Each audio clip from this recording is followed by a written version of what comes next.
ከዛ በፊት ሚኪ ማናገር ነገር አለ። ምንድነው እሱ? ሚኪ ማለት እኔ እናንተ ከድሮ ጀምሮ ጓደኛማቾች ነን አይደል? እና ታዲያ እና ምን ይሁን እናንተ እንደ ጓደኛ በጣም ብዙ ጥሩም መጥፎም ጊዜያት አብረን አሳልፈናል አይደል? ስለዚህ እንደ ጓደኛ ከዚህ በኋላ እንድታከብረኝ ፈልጋለሁ። ክብር እንድትሰጠኝ ፈልጋለሁ። ተረዳኝ?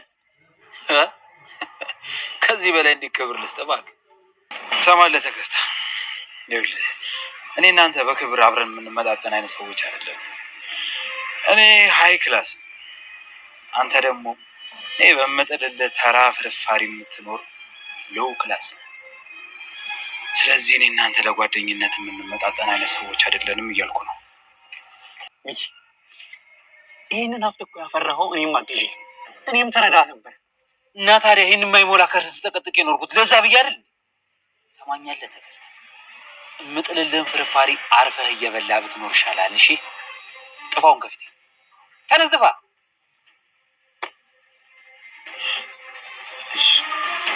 የሰፈሩ ሰዎች የሚያወሩት እሳቱ የተነሳው ከኛ ቤት እንደሆነ ነው። ምን ማለት ነው ደግሞ? አዎ እንደዛው ነው ያወሩት። እውነት እሳቱ ከኛ ቤት ነው የተነሳው? እውነቱን ንገሪ። እሳቱ ከኛ ቤት ነው ወይስ አይደለም የተነሳው?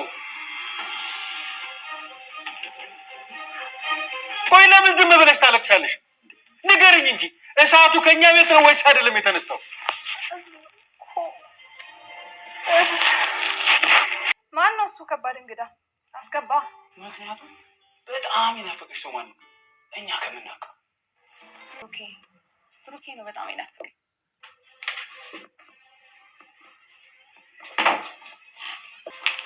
ብሩክዬ ወይኔ። የሚኪና የትርሲት ትዳር በአሁኑ ሰዓት ላይ አደጋ ተጋርጦበታል። ሌላው ነገር ደግሞ እንዳየነው ከሆነ በልጆቻቸውና በአባታቸው በብሩኬ መካከል ልዩነት እየተፈጠረ ያለ መሆኑን ተረድታለች ትርሲት። ምክንያቱ ከዚህ ሁሉ ጀርባ ያለው ማን እንደሆነ አላወቀችም እንጂ የሆነ ሴራ እንዳለ እየገመተች ነው። በአሁኑ ሰዓት ላይ የነሚጣ ቤት መቃጠሉና እና አባባም እዚህ ቤት ውስጥ መደባለቃቸው ብዙ ክስተቶችን እየፈጠረ ይገኛል። የነ ሚኪ እጅ ይኑርበት አይኑርበት የታወቀ ነገር ባይኖርም አሁን ላይ ግን ቤቱ ለመቃጠሉ የሚጣ እጅ እንዳለበት ተደርሶበታል። ሚጣ ለኩሳ የተወችው ሻማ መብራት ከመጣ በኋላ ሻማውን እንዳላጠፋችው ትዝ ብሏታል። የነጋሽን ቤት ጨምሮ እንዲሁም ደግሞ ሌሎች 3 ቤቶች በአንድ ላይ በመቃጠላቸውና ሌላው ደግሞ አንድ ሴት ታፍና ወደ ሆስፒታል መግባቷን ሰምተናል። ይሄ ማለት ደግሞ ጋሽን በጣም አስቆጥቷቸዋል። እሳቱ መነሻው ከነሱ ቤት መሆኑን በሰሙ ጊዜ ልጃቸውን እንግዲህ ርብቃን ይቅርታ አላደርግልሽም ብለዋት ገፍትረዋት ነበር ጥለዋት የወጡት። ይሄ ማለት ደግሞ ከልክ ያለፈ ከነሱ ቤት ይሄ እሳት መቀጣጠሉና እንዲሁም ባሻገር ደግሞ የሌሎችም ህይወት አደጋ ላይ መውደቃቸው እነሱ መጠለያ አግኝተው በዚህ ቤት ውስጥ ተንፈላሸው ቢኖሩም ሌሎቹ በረንዳ ላይና እንዲሁም ደግሞ እቃቸውም ንብረታቸውም ስለተቃጠለባቸው መሄጃ አጥተው እንደተመለከቱ እየተናገሩ ነበር። አሁን ላይ ትርሲትና እንዲሁም ደግሞ ርብቃ ያባባ ልጅ በአሁኑ ሰዓት ላይ ከባድ ጦርነት ላይ ናቸው። ምክንያቱም ርብቃ በጣም ኃይለኛና ለመቅበጥ የምትሞክር ስትሆን፣ በሌላ በኩል ደግሞ ትርሲት እንግዲህ ከዚህ ቀደም እንደምናስታውሰው የባለ ሀብቱ ሚስት የነበረች ስትሆን ከዛም ባሻገር ደግሞ በአሁኑ ሰዓት ላይ እነ ትርሲት በጥሩ ሁኔታ ውስጥ በሌላ ትዳር ውስጥ ላይ እንዳለች እያወቁ የመጡ ቢሆንም አሁን ላይ ይሄ ንብረት የብሩኬ ነው ምን አገባት ይሄ ይገባዋል እያለች ትርሲትን እንግዲህ እያሸማቀቀቻት ትገኛለች። ምክንያቱም ርብቃ ለምትናገረው ነገር ምንም ክዳን እንደሌላት ታስታውቃለች እና አባቷ ራሱ ሲቆጧት ነበረ። ተይ እንደዚህ አይባልም፣ ወዳ ባስጠጋችን ለምን እንደዚህ ታያታለሽ? ለምንድን ነው ስሟን የምታጠፊ? በማለት እንግዲህ ሲቆጧት አይተን ነበረ። በአሁኑ ሰዓት እንግዲህ ተከስተና እንዲሁም ደግሞ ብሩኬ በአንድ ላይ ሆነው የተለያዩ ቦታዎችን ሲጎበኙ ከቆዩ በኋላ አንድ ሰው ጋር ሰርፕራይዝ ሊያደርገው ይዞት ሄዷል።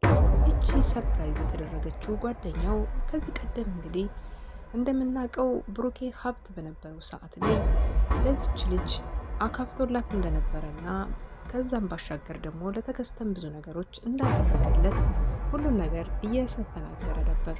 ብሩኬ ያው ትናንትናን ስለማያስታውስ የመርሳቱ ችግር እንዳለበትም እሷም ይንገራት አይንገራት ባይታወቅም ግን ደግሞ ብሩኬ ትናንትናን አያስታውስም እና ሊያስታውሳት አልቻለም። ብሩኬን ሰርፕራይዝ ሲያደርጋት የናፈቀኝ ሰው ብሩኬ ነበር ስትል ግን ደግሞ ብሩኬ እሱ ማን እንደሆነች አያውቃትም። ግን ደግሞ ለጊዜውም ቢሆን ትውውቅ አድርገዋል። ከልጅነት ጀምሮ አብሮ አደግነታቸው እንዲሁም ደግሞ መልካምና ደግነቱን እየነገሩት ነበር። አንዳንድ በጣም ትዝታቸውን ሲጨዋወቱ ቢቆዩም ግን ደግሞ በጣም የሚገርመው ነገር ብሩኬ አንዱንም እንኳ ሊያስታውስ አለመቻሉ ነው። እነሱ ይነግሩታል፣ እሱ ግን አንድም ነገር አያስታውስም። ቢስቅ ቢጫወት ያሁኑን ነው እንጂ ትናንትናን በፍጹም ምንም አይነት ነገር ማስታወስ እንዳልቻለ እየተመለከት ነበር። ሌላው ቀርቶ ስሟን ሲነግረው እንኳን ስሟ ራሱ ብርቅ ሆኖበታል፣ አላወቃትም። ግን ደግሞ በጣም ደስ በሚል ሁኔታ ጊዜያቸውን አብረው አሳልፈው ወደ ቤት እንዲመለስ አድርጎታል ማለት ነው። ሌላው ነገር ሚኪና አሁን ላይ ደግሞ ጓደኛው እንግዲህ በኃይለኛው እየተጣሉ እየተገኙ ነው ማለት ነው። ይሄ ደግሞ አለመጣጣምን አምጥቷል። በዚህ ሰዓት ላይ የሁለቱ ጓደኛሞች ጸባቸው መነሻ የሆነው ሰልልልኝ በማለት ነው።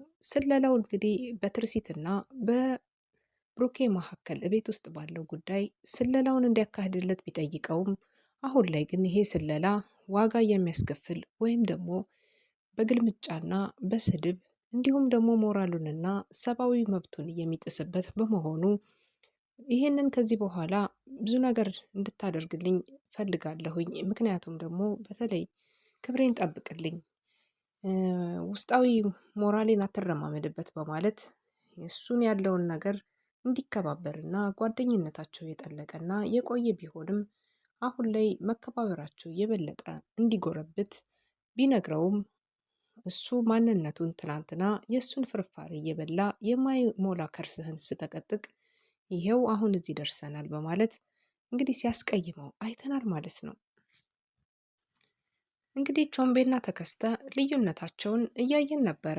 ቾምቤ እንግዲህ ከተገናኙበት ጊዜ ጀምሮ አሁን ላይ ከብሩኬ ጋር ጓደኛሞች ሆነው ጥሩ ለውጥን አመጡ የተሻለ ህይወቱን እንዲገፋ እያገዘው ቢሆንም ተከስተ ደግሞ በተቃራኒው ብሩኬን እና እንዲሁም ደግሞ ቤተሰቦችን እንዲጥልለት በተቀረበለት የሚኪ ጥሪ መሰረት ሚኪን እንግዲህ ለማገዝ እሽታውን ተቀብሏል።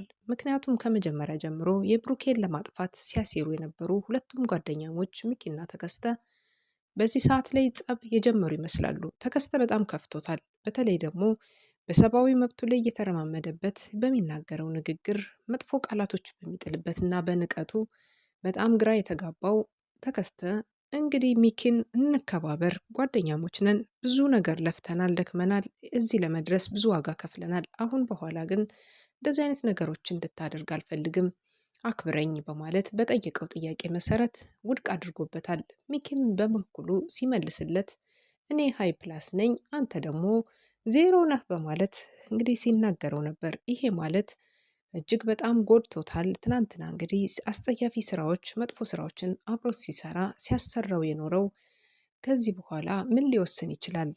ምክንያቱም ደግሞ ከዚህ ባሻገር አሁን ላይ አባባ ከቤት ወጥተዋል። በንዴት ከቤት እንደወጡ አይተናቸው ነበር። ይሄ ማለት ደግሞ አባባ ከቤት ወጥተዋልና ተከተላቸው፣ ጨርሳቸው ብሎ መልእክት ሲያስተላልፍ ነበር ሚኪ። ሚኪ በጣም ከባድና መጥፎ ሰው መሆኑን አሁንም እየተረዳ ነው መጠናል ማለት ነው። እንግዲህ ከቤት እንደወጣ ያልተመለሱት አባባ ረዘም ያለ ሰዓትን እኩለ ሌሊት ሆኗል። ብሩኬም ተከትሏቸው ነበረ። ይሄ ማለት ደግሞ ብሩኬ እንግዲህ ከደረሰላቸው በእርግጠኝነት ይተርፋሉ። ካልደረሰላቸው ግን እውነት አባባ እስከ ወዲያኛው ሊያሰናብታቸው ይችላል ማለት ነው። ይሄንን ግን የሚያደርገው ተከስተ ከትናንትናው ትምህርት አልወሰደም ማለት ነው። ዛሬም በሚኪ ግልምጫና በሚኪ ስር ውስጥ የሚተዳደረው ተከስተ መቼ ይሆን ልብ ገዝቶ ወደ ራሱ የሚመለሰው? በተለይ ደግሞ የተወሰኑ ፍርፋሪዎችን እየተለቀቀለት አሁን ድረስ ይሄንን ህይወት እያስቀጠለ መቆየቱ እስከ መቼ ድረስ ሊሆን ይችላል? ምክንያቱም ደግሞ ራሱን ከዚህ ህይወትና ራሱን ከዚህ ነገር እንዴት አድርጎ ሊያገል ይችላል? በጣም ከባድ ውሳኔና በጣም ብዙ መስዋዕት የሚያስከፍለው እንደሆነ ጠንቅቆ ያውቃል። አሁን ላይ ሚኪ እንግዲህ ብዙ ነገሮችን እያበላሸ ቢሆንም አሁን ላይ የቤታቸው ሹፌር እንደማይኖርና ለቤተሰብ ጥየቃ ወደ ቤተሰብ ወደ ክፍለ ሀገር እንደሚሄድ በሰማው ጊዜ ብሩኬን ሹፌር እንዲሆንና መንጃ ፈቃዱን እንዲያስተካክል ልጆቹን ትምህርት ቤት እንዲያመጣና እንዲመልስ ብትፈልግም ትርሲት ብሩኬ እንግዲህ ይህንን ለማድረግ አሁን ላይ ጊዜው አይደለም፣ መንጃ ፈቃድ የለኝም፣ ያለ መንጃ ፈቃድ ህይወት ይዤ አልራመድም በማለት መልሷታል ማለት ነው።